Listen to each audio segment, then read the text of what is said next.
அனைவருக்கும் வெள்ளிக்கிழமை காலை வணக்கம். இன்றைக்கி ஆடி வெள்ளி முதல் வாரம் வேறையா, அதனால் சாமி சூப்பராக கும்பிடணும்னு சொல்லிட்டு பூக்கரமாக்கு காலையிலே ஃபோன் பண்ணி சொன்னேன்னா அவங்க காலையிலே பூ எடுத்துகிட்டு வந்தாங்க. இப்போல்லாம் நைட்டில் வாங்குறதில்ல, காலையில் தான் பூ எடுத்துன்னு வர சொல்கிறேன். அவங்க எடுத்துன்னு வந்துடுறாங்க மரி கொழுந்தோடு சேர்த்து.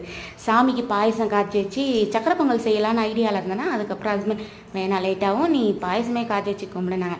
சரின்னு பாயசம் காய்ச்சி வச்சு சூப்பராக இன்றைக்கி ஆடி வெள்ளி முதல் வாரம் கும்பிட்டு முடிச்சிட்டேன்.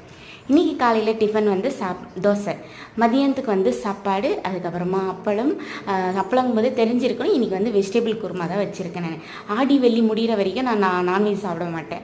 அதனால் வெஜிடபிள் குருமா. மேல் வீட்டாக்கா சாமி கும்பிட்டேன்னு சொல்லிட்டு சக்கரை பொங்கல் கொடுத்தாங்க. ஹஸ்பண்ட் கொஞ்சம் தயிரும் வேணுனாங்க, அதனால் தயிரும் பேக் பண்ணி கொடுத்துட்டேன். காலையில் தோசைக்கும் குருமாவே வச்சு சாப்பிட்டாச்சு. நான் வந்து நேற்று அரைச்ச சொரக்காய் துவையல் இருந்ததா, சொரக்காய் தோல் துவையல், அதை வச்சு தோசை சாப்பிட்டு முடிச்சிட்டேன். இன்றைக்கி இதுதான் ஸ்பெஷல். என்னோட வீடியோ பிடிச்சிருக்குன்னு நினைக்கிறேன். மறக்காம சப்ஸ்கிரைப் பண்ணி சப்போர்ட் பண்ணுங்கள் ஃப்ரெண்ட்ஸ். நம்ம இன்னும் நிறைய வீடியோ பார்க்கலாம். அதுவரை உங்களோட விடைபெறுவது உங்கள் நாயகி. பாய்.